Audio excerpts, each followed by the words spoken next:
জগন্নাথ বিশ্ববিদ্যালয়ের ছাত্র সংসদ নির্বাচনে শিবির সমর্থিত প্যানেলের ভূমিধ্বস বিজয় হয়েছে। আলহামদুলিল্লাহ। ছাত্রদল সমর্থিত প্যানেলের ভিপি ক্যান্ডিডেট ফাইট দিছে, তাও শেষ রক্ষা হয় নাই। যদিও ছাত্রদল প্যানেলের ভিপি ক্যান্ডিডেট কিন্তু গণ অধিকার পরিষদের, ছাত্রদল করা ছাত্র না।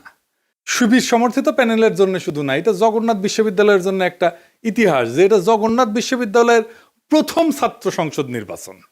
সকল জরিপ, বড় দল, বাঙ্গ মিডিয়া, বাঙ্গ সুশীল এবং গোয়েন্দা সংস্থার পরিকল্পনা ব্যর্থ করে দিল সাধারণ ছাত্রছাত্রীরা এইভাবেই।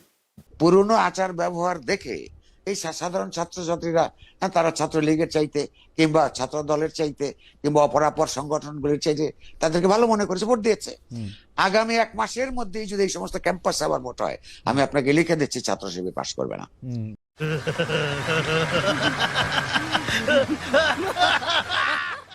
ইদানিং তো আবার জরিপ চলতেছে। জরিপে দেখা যায় বিএনপি ছাড়া কথা নাই। 70% লোক নাকি বিএনপিরে ভোট দিবে। এমিনেন্স একটা জরিপ করেছে, ওর মালিক আমার মেডিকেলের 3 বছরের জুনিয়র জাসদ করেছিল। ওর এনজিও হেলথ নিয়ে কাজ করে ওই এমিনেন্স। এখন নতুন ধান্দাবাজিতে নামিছে।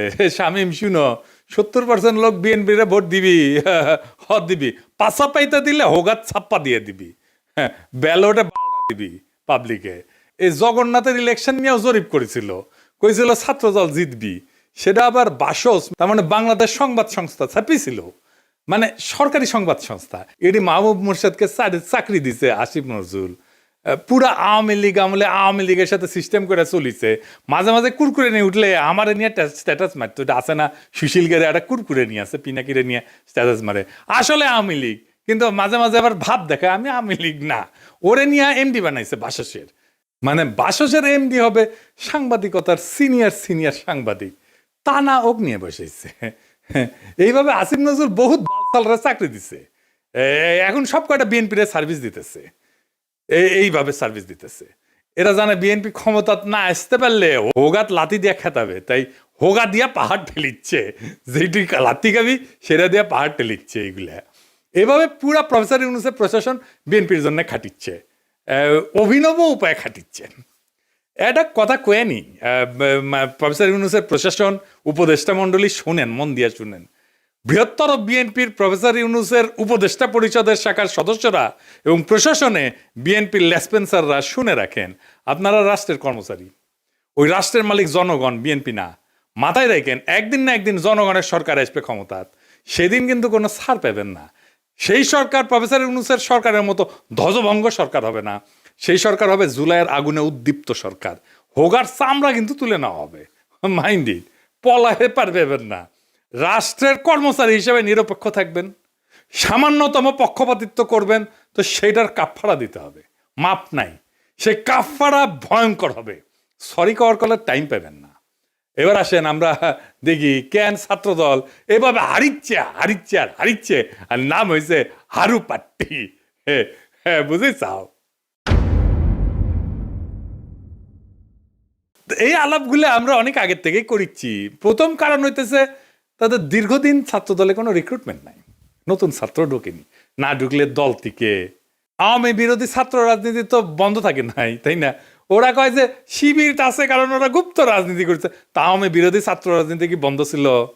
ছাত্রলীগের লুঙ্গির তলে ছিল নাকি শিবির? নূরের দল তাইলে কেমনে তৈরি হইল? নাহিদ আসিফরা কিভাবে তৈরি হইল?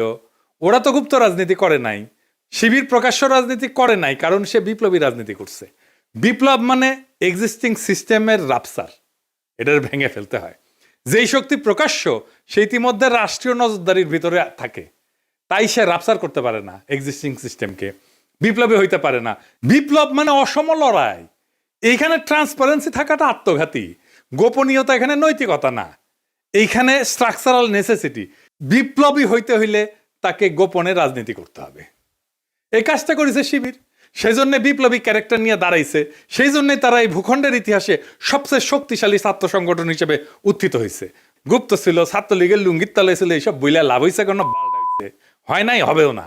এইবার দ্বিতীয় ইস্যু, বিএনপির ভুল রাজনীতি। ভুল বলাটা ঠিক না, মানে যেই রাজনীতি করতেছে মুক্তিযুদ্ধের চেতনা মারাইতেছে সেটা আত্মঘাতী হইতেছে। ক্রমাগত তারা মুক্তিযুদ্ধের চেতনা ডুবন্ত নৌকায় চইরা নিজের রাজনৈতিক ভবিষ্যৎকে ধ্বংস করিচ্ছে। মানুষজন এই কথা আওয়ামী লীগ আর বামেদের কাছে শুনিছে, তো এখনো শুনে, তাই না? এতদিন 15 বছর ধরে শুনিছে, মাইক লাগে শুনিছে। তারা এই কথার প্রতিধ্বনি যখন বিএনপির কাছে শুনে, সে তখন মনে করে আরে এটা তো আওয়ামী লীগ, এটাই তো ইন্ডিয়ার বন্ধু। আর সত্যি সত্যি যখন ইন্ডিয়ানদের উচ্ছ্বাস দেখে তারেক রহমানকে নিয়ে, আর তারা প্রকাশ্যেই বলে তারেক রহমান আর বিএনপি তাদের পছন্দের দল, তখন মানুষ দুয়ে দুয়ে স্যার মিলায়। সুবীর ভৌমিকের কথাটা আবার শুনেন, এডিটর সাহেব শুনান। ভারত বাংলাদেশে কোন সরকার চাইবে? খুব সোজা উত্তর আমি তোমায় দিয়ে দিচ্ছি। Awami League is not in election, next best option is BNP, obviously not Jamaat. তারা অলরেডি 50 লাখ লোক নিয়ে জেহার টেয়াদের হুমকি দিচ্ছে, ফলে জামাত অবভিয়াসলি ইন্ডিয়া চাইবে না। অত অনেক কথা, ডিপ্লোম্যাটিক কথা বলে তো লাভ। কানেকশনটা হচ্ছে 71। আমরা একসাথে, আমার সৈন্য এবং মুক্তিযোদ্ধারা রক্ত ঝরিয়েছে, সেই সুবাদে Awami League. This is the historical fact. তো এই জায়গাতে হঠাৎ করে আজকে অন্য কিছু ডাইনামিক্স চলে আসবে, এটা তো আশা করাটাও ভুল। কিন্তু যে গভর্নমেন্ট আসবে তার সাথে ইন্ডিয়াকে তো ডিল করতে হবে। শুনেছেন? এই সুবীর ভৌমিকের কথাটা কাইটে নিয়ে মোবাইলে সেভ করে রাখবেন, আর ভোটার ক্যাম্পেইনে গেলে এটা ভোটারদের শুনেবেন, কাম সারা হয়ে যাবে। ভোটার পাশায় ছাপ দিয়া ভোট দিবে বিএনপিতে। আর তার উপরে যদি দেখে সেই আওয়ামী লীগের অলিগার্ক লবণ কামালদের সাথে তারেক রহমানের হাত মিলায়, তখন পাবলিকে বুঝে যায় এটা সেই আগের বন্দোবস্ত। আমরা হাসিনাকে তাড়াইছি, কিন্তু তার তৈরি বন্দোবস্ত এখনো আছে, আর এই বন্দোবস্তের মালিকানা নিছে বিএনপি। আওয়ামী লীগের এই বন্দোবস্ত, এই শক্তি বিএনপিকে আশ্রয় করে আবার শক্তি নিয়ে ফিরে আসতেছে, যেন আপা চট করে ঢুকে যাইতে পারে। ইউনিভার্সিটিগুলোতে বিএনপির এই অবস্থা হইতো না যদি আমার চাইনিজ বুদ্ধি নিত। সেটা তো বিএনপি শুনবে না, সে শুনবে ভুট্টো সাহেবের কথা। যাই হোক, আমার ক্ষুদ্র ভাতারা কবে আন্নার কাছে দাদা সব স্ট্র্যাটেজি থাকে না, তা থাকে না। তাই স্ট্র্যাটেজি আমি বানাইবার পারি, কয়া দিতেছি, কমো কয়া দি। এখন তো কয়া দিলেও কোনো লাভ করবার পারবি না, কিন্তু কয়া দি যে কেমনে এটা করা যায় গেল নি। আসেন এটা শুনি দেখি, মজা পাবেন কলে। ছাত্র দলে যে রিক্রুটমেন্ট নাই, এটা তারেক রহমান সহ সব বিএনপি নেতারা জানে, স্থায়ী কমিটির সবাই জানে, স্বীকার করে, কিন্তু এইটারে কেমনে ম্যানেজ করবে সেটা জানে না। এই প্রসঙ্গে একটা প্রফেশনাল গল্প বলি আর কি, খুব বেসিক কনসেপ্টের গল্প আর কি। প্রোডাক্ট লাইফ সাইকেলের মার্কেটিংয়ের একটা খুব বেসিক কনসেপ্ট। কি সেটা? যে কোনো প্রতিষ্ঠানের, মানুষের, দলের, পণ্যের একটা লাইফ সাইকেল থাকে বা জীবন চক্র থাকে। মানে জন্ম, বেড়ে ওঠা, তারুণ্য, যৌবন, বার্ধক্য, মৃত্যু। মানুষের যে জীবন চক্র ঠিক তেমন একটা দলের বা পণ্যের ঠিক এরকম লাইফ সাইকেল বা জীবন চক্র থাকে। প্রথমে এটাকে বলা হয় ইন্ট্রোডাকশন বা উদ্ভব পর্ব, গ্রোথ বা উত্থান পর্ব, ম্যাচুরিটি বা আধিপত্য পর্ব, ডিক্লাইন বা পতন পর্ব। শিবির আছে উত্থান পর্বে, ছাত্রদল আছে পতন পর্বে। বুঝছাও? এইটা সব দেখে দেন কে কোনটি আছে। এই লাইফ সাইকেলকে চাইলে এক্সটেন্ড করা যায়। ম্যাচুরিটিতে আসলে আলাদা স্ট্র্যাটেজি নিতে হয়, যেন আবার নতুন কইরা সে উত্থান পর্বে চলে যেতে পারে। এই পতন পর্ব শুরু হইলেও আবার তাকে উত্থান পর্বে নিয়ে যাওয়া যায় কলে কিছু কিছু বিশেষ ক্ষেত্রে, কিন্তু একটা জায়গা আনা যায় না। সেটা হইতেছে হিস্টোরিক্যাল লেজিটিমেসি কোলাপস যদি হয় পলিটিক্যাল পার্টির ক্ষেত্রে। এটা শুনতে খটোমটো লাগলেও সোজা কলে, খুবই সোজা। মানে আমি যা বইলা আমার বৈধতা আনিছি তার উল্টা কাজ করলে লেজিটিমেসি কোলাপস হয়।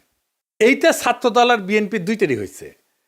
বিএনপি মুক্তিযুদ্ধরে তার পলিটিক্যাল অ্যাঙ্কার বানাইছে, উঠি খুঁটি গাড়িছে, কিন্তু বিএনপি ছিল আওয়ামী লীগের মুক্তিযুদ্ধের বয়ানের অ্যান্টিথিসিস। মুক্তিযুদ্ধ হয়েছে বাঙালি জাতীয়তাবাদের স্লোগান নিয়ে, তাই না? সংবিধানে তো ঢুকেছে। তো বিএনপি আসছে বাংলাদেশি জাতীয়তাবাদ নিয়ে। মুক্তিযুদ্ধের চেতনা ছিল ধর্ম নিরপেক্ষতা, বিএনপি আনিছে পরম করুণাময় আল্লাহ তাআলার উপর পূর্ণ আস্থা এবং বিশ্বাস। আওয়ামী মুক্তিযুদ্ধের লক্ষ্য ছিল সমাজতন্ত্র, বিএনপি কইছে না না, সমাজতন্ত্র মানে যদি হয় অর্থনৈতিক এবং সামাজিক ন্যায় বিচার, তাইলে ঠিক আছে, অন্য সমাজতন্ত্র আমি মানি না। বিএনপি ওইটা নিয়ে লেজিটিমেসি পাইছিল, ওই লেজিটিমেসি কোল্যাপস করেছে 2024-এর 5ই আগস্টের পরে, যখন মুক্তিযুদ্ধ।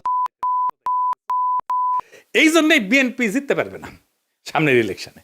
কিন্তু ছাত্রদল এটা ডিক্লাইন ফেজে গেছে আরো আগেই, মানে বিএনপির লেজিটিমেসি কোলাপস করার আগেই গেছে। সেই জন্য আমি কইতেছি যে কিভাবে বিএনপি যদি লেজিটিমেসির কোলাপস না হইতো তাহলে ছাত্র দলকে বাঁচাইতে পারতো, এখন সে চাইলেও পারবে না বাঁচাইতে। কেমনে পারতো? প্রথমে ছাত্র দলকে বিলুপ্ত করে দিতে হইতো, থেকে লাভ নাই, কারণ দল তো নাই, সমর্থন নাই, রিক্রুটমেন্ট নাই, থেকে লাভ কি? ভোটে জিতে না, হারু পাট্টি। তাইলে এটারে বিলুপ্ত কইরা সবাই রে বৈষম্য বিরোধী ছাত্র সংগঠনে একীভূত করতে হইতো। এটা হইলে বৈষম্য বিরোধী ছাত্র সংগঠনের সবচেয়ে বড় স্টেক হোল্ডার হইতো ছাত্র দল থেকে আসা লোকগুলা। বৈষম্য বিরোধী ছাত্র সংগঠনই হইতো বিএনপির গণছাত্র সংগঠন। সে আরো বৃহত্তর ঐক্যের চেষ্টা করতো, ছাত্র অধিকার পরিষদকে নিত, ইনকিলাব মঞ্চকে নিত, এরকম ছোটখাটো দলগুলোকে সে ঢুকায় ফেলতো, একীভূত করে ফেলতে পারতো। তাইলে শিবিরের একটা শক্তিশালী বিরোধী দল দাঁড়াইতো। এটা হইলে শিবিরের সাথে শক্ত ফাইট দিতে পারতো, অনেক জায়গায় জিতেও যেতে পারতো। আর যে রিক্রুটমেন্টের গ্যাপ তৈরি হয়েছে সেটা পূরণ হইতো, কারণ এই বৈষম্য বিরোধী ছাত্ররা তো ছাত্র দল করে না, এরা তো নতুন তরুণ, আরো তরুণ, এরা ঢুকতো, তাইলে তার গ্যাপটা পূরণ হইতো। এখন ইলেকশন হইতেছে আর মারা খাইতেছে বিএনপি, নামই হয়ে গেছে হারু পাট্টি। এখন আমার ক্ষুদ্র ভাতারা একটা বিরাট কোশ্চেন করে ফেলতে পারে আমাকে, আমি কালে ডরে আছি। হ্যাঁ, যে কয় যদি দাদা দলে যদি এইভাবে লাইফ সাইকেলের মধ্যে যায়, উত্থান পতনের মধ্যে দিয়া যায়, তাহলে তো আমেরিকা রিপাবলিকান আর ডেমোক্রেটদের মইরা ভূত হয়ে যাওয়ার কথাই ছিল। এইগুলো তো ভালোই টিকে আছে। তো মাঝে মাঝে বুঝছাও আমার মনে হয় যে আমি দিনে 4-5টা করে ভিডিও বানাই, ব্যানে এগুলো ব্যাখ্যা করি। মেলা কোশ্চেন আছে সবার মাথার, তাই না? হ্যাঁ, এটা খুব ইন্টারেস্টিং প্রশ্ন করে করেছেন আপনারা, না করলেও কয়ে দিলাম, তাই না? আসেন এবার বুঝে দেখি। আমেরিকান রিপাবলিকান আর ডেমোক্রেটিক পার্টি এটা স্বাভাবিক রাজনৈতিক দল না, ওইগুলো কার্যত রাষ্ট্রের ভেতরে একটা ইনস্টিটিউশনালাইজড পাওয়ার মেকানিজম। এটা কি? এটা প্রতিষ্ঠান হয়ে গেছে, এটা দল নাই, এটা রাষ্ট্রের সাথে একীভূত হয়ে গেছে, অনেকটা চাইনিজ কমিউনিস্ট পার্টির মতো। তাই ওদের পতন হয় না, ওদের রূপ বদলায়। এই যে লাইফ সাইকেল থিওরি, যে জীবনচক্র থিওরি যেটা কইলাম, এটা কাজ করে হয়েছে, এটা ক্লাসিক রাজনৈতিক দলের মতো, ক্লাসিক রাজনৈতিক দল যেগুলো আদর্শিক দল বা ক্যারিসমেটিক লিডার আছে, যেমন মুজিবের দলের মতো, জামাতের মতো, শিবিরের মতো, কমিউনিস্ট পার্টির মতো, রেভলিউশনারি বা পোস্ট কলোনিয়াল দল কংগ্রেসের মতো, এবং দুর্বল রাষ্ট্র কাঠামোর দেশে Bangladesh, Pakistan, Africa, Latin America, এই সমস্ত জায়গায় এই সমস্ত থিওরি খাটে দলগুলোর ক্ষেত্রে। কংগ্রেসের মরে যাওয়া দেখে বুঝতে পারতেছেন, বিজেপির উত্থান থেকে বুঝতে পারতেছেন। আমেরিকান পার্টিগুলো আলাদা, রিপাবলিকান পার্টি, ডেমোক্রেটিক পার্টি, কোনোটাই কোনো ইডিওলজি না, কিন্তু কোনোটা একজন লিডারের উপরে দাঁড়ানো না, আদর্শিক নেতা নাই, কোনোটা একটা শ্রেণীর একচ্ছত্র প্রতিনিধি না, বরং এরা হইলো একটা নির্বাচনী ঐক্যের একটা ফ্রন্ট। এবং এরা কখনো পতন হয় না কয়েকটা কারণে, আমি এটা করে বলি। এক নম্বর হইতেছে 2 পার্টি সিস্টেম, এখানে 3 নাম্বার পার্টি এসে ক্ষমতার অংশ হওয়া এক্সট্রিমলি ডিফিকাল্ট। সেই জন্য এই 2 পার্টির বাইরে আসলে কেউ যাইতে চায় না, রিস্ক নেয় না। আমেরিকার মানুষ রাগ করলে নতুন দল বানায় না, পুরানো দলের ভিতরে ঢুকে সেটা বদলানোর চেষ্টা করে। এবং আপনি দেখবেন রিপাবলিকান এবং ডেমোক্রেটিক পার্টি দুটেরই বদল হয়েছে ভিতর থেকে মেলাবার, 1-2বার না। এই কারণে দল ভাঙে না, ভেতরের রূপটা বদলায় যায়। এখানে পার্টি মানে কিন্তু দর্শন আদর্শ না, রিপাবলিকান মানে একটা জিনিস না, কিন্তু একটা পার্টি না। এর মধ্যে রিগানের কনজারভেটিভ পার্টি আছে, বুশের নিউকন আছে, ট্রাম্পের পপুলিস্ট পার্টি আছে, ন্যাশনালিস্ট পার্টি আছে। ডেমোক্রেটিক মানেও এক জিনিস না, ক্লিন্টনের নিও লিবারেল আছে, ওবামার টেকনোক্রেটিক পলিটিক্স আছে, বার্নি স্যান্ডার্সের ডেমোক্রেটিক সোশ্যালিস্ট আছে। তাই ভেতরের আইডিওলজিকে নেতৃত্ব দিচ্ছে, সেই আইডিওলজিটা বদলায়, কিন্তু পার্টি থাকে। আর একটা জিনিস হচ্ছে স্টেট পার্টি, একটা ফিউশন হয়েছে আমেরিকা, পার্টি আর স্টেট একসাথে মিলে গেছে। যেমন ধরুন কংগ্রেস ককাস বলে একটা জিনিস আছে, যেখানে 2 পার্টি একসাথে কাজ করে। স্টেট গভর্নর নেটওয়ার্ক যেটা, সেখানে 2 পার্টি একই সাথে সমান শক্তিশালী, থিঙ্ক ট্যাঙ্ক, তারপরে যে ডোনারদের ক্লাস, মিডিয়ার যে ইকোসিস্টেম, এই সব কিছু মিলে এটা একটা সংগঠন না, এটা একটা পাওয়ার ইনফ্রাস্ট্রাকচার হয়েছে। আমেরিকান এলিটদের যে কনফ্লিক্ট, এইটা ম্যানেজ করা হয় এই 2 পার্টির এই সিস্টেমের মধ্যে দিয়া। এই 2 দল আসলে এলিটদের মধ্যে পাওয়ার শেয়ারিং মেকানিজম, জনগণের যেটা ক্ষোভ এটাকে ইনস্টিটিউশনাল চ্যানেলের মধ্যে ঢুকে দেয়। আর এরা ক্রাইসিসে ভেঙে যায় না, রিব্র্যান্ড করে নিজেদেরকে। যেমন ধরেন ভিয়েতনাম যুদ্ধের পরে ডেমোক্রেটদের রিফর্ম হয়েছিল, সিভিল রাইট মুভমেন্টের পরে রিপাবলিকানরা একটা সাউদার্ন স্ট্র্যাটেজি নিয়েছিল, 2016-তে সেটাতে ট্রাম্পের নতুন তত্ত্ব, এই পপুলিস্ট তত্ত্ব নিছে। তারা ইডিওলজিক্যাল রিসাইক্লিং করে। তার মানে কি ওরা কখনো মরবে না? মরবে, কিন্তু পার্টির নাম মরবে না, ভেতরের আত্মা মরে যাবে। আজকের রিপাবলিকান পার্টি লিঙ্কনের রিপাবলিকান পার্টি না, আইসেনহাওয়ারের রিপাবলিকান পার্টি না, আজকের Democratic party John F Kennedy Democratic party না, বা ফ্র্যাঙ্কলিন রুজভেল্টের ডেমোক্রেটিক পার্টি না, কিন্তু লেভেলটা টিকে থাকে দলের, কারণ লেভেলটাই পাওয়ারের টিকিট। বাংলাদেশের দল মানে রাজনীতি, আমেরিকায় দল মানে রাষ্ট্র পরিচালনার সফটওয়্যার। সফটওয়্যার তো আপডেট হয়, ডিলিট হয় না, ইনকাই আর কি, সেই জন্য এগুলা ডিক্লাইন হয় না। তো জগন্নাথ বিশ্ববিদ্যালয়ের নতুন ছাত্র সংসদকে অভিনন্দন। এই বিজয় কোনো দলের কিন্তু একক বিজয় না, এটা সাধারণ ছাত্রছাত্রীদের বুদ্ধিবৃত্তিক বিদ্রোহের ফল। আপনাদের সামনে কাজ অনেক। আপনাদের ক্যাম্পাসে এখনো পর্যাপ্ত ক্লাসরুম নাই, পর্যাপ্ত টয়লেট নাই, বিশেষ করে নারীদের টয়লেট নাই, স্যানিটেশন সংকট আছে, আবাসন নাই, ক্যান্টিন নাই। এই সমস্যাগুলো আজও সমাধান হয়নি, কারণ এগুলো কখনোই রাষ্ট্রের কাছে অপরিহার্য সংকট হয়ে ওঠেনি। এখন দায়িত্ব আপনাদের এই সংকটগুলোকে দাবি থেকে প্রয়োজন, প্রয়োজন থেকে অনিবার্যতায় রূপান্তর করার। রাষ্ট্র সাধারণত তখনই নৈরাচরে বসে যখন বোঝে এই সমস্যার সমাধান না হলে স্বাভাবিক শাসন চলবে না। আমি বিশ্বাস করি ঐতিহাসিক ছাত্র সংসদ যদি সংগঠিত, ধারাবাহিক এবং নৈতিক চাপ তৈরি করতে পারে, তাইলে এই ক্যাম্পাসের বাস্তবতা বদলাইতে বাধ্য হবে। আর একটা কথা পরিষ্কার করিয়া বলি, প্রফেসর ইউনূসের সরকার এবং প্রশাসনকে রাষ্ট্রের কর্মচারীরা কারো দলীয় সম্পদ না। রাষ্ট্রের মালিক জনগণ। সময় বদলায়, সরকার বদলায়, কিন্তু দায় থেকে কেউ কিন্তু মুক্ত হয় না। আজ যারা সিদ্ধান্ত নিচ্ছেন যে আপনারা বিএনপির ক্ষমতায় আনবেন এবং বিএনপির লেসপেন্সারি করবেন, আপনাদের মনে রাখা উচিত ইতিহাস কখনো হঠাৎ বিচার করে না, কিন্তু একদিন ঠিকই হিসাব খুঁড়ে নেয়। আর এই ছাত্র সংসদের কাছে আমার প্রত্যাশা একটাই, আপনারা ভবিষ্যতের জন্য রাজনীতি তৈরি করবেন। এই ক্যাম্পাসের ভাষা যদি বদলায়, তাহলে দেশ বদলাতে তো সময় লাগবে না। আশা করি আগামী ফেব্রুয়ারিতে আমাদের বন্ধুসুলভ সরকার আসলে আপনাদের যতগুলো সমস্যার কথা বললাম, এই সমস্যাগুলোর সমাধানের জন্য আমি ব্যক্তিগতভাবে আপনাদের সাথে থাকব। ফেব্রুয়ারিতে আমাদের ফ্রেন্ডলি সরকারি ক্ষমতায় আসতেছে ইনশাল্লাহ। চান্দাবাজ, ধান্দাবাজ, লুটেরা, ইন্ডিয়ার নব্য লেসপেন্সারেরা ক্ষমতায় আসবে না। আমি যে এপিসোডের পরে ইনকিলাব বলি, ওইটা কিন্তু শুধু স্লোগান না। ইনকিলাব মানে বদল, ইনকিলাব মানে বিপ্লব, ইনকিলাব মানে ভেঙ্গা চুইরা নতুন ভাবে গড়ে তোলা, ইনকিলাব মানে দেশ এবং জাতির জন্য অপরিহার্য হইয়া ওঠা। ইনকিলাব জিন্দাবাদ।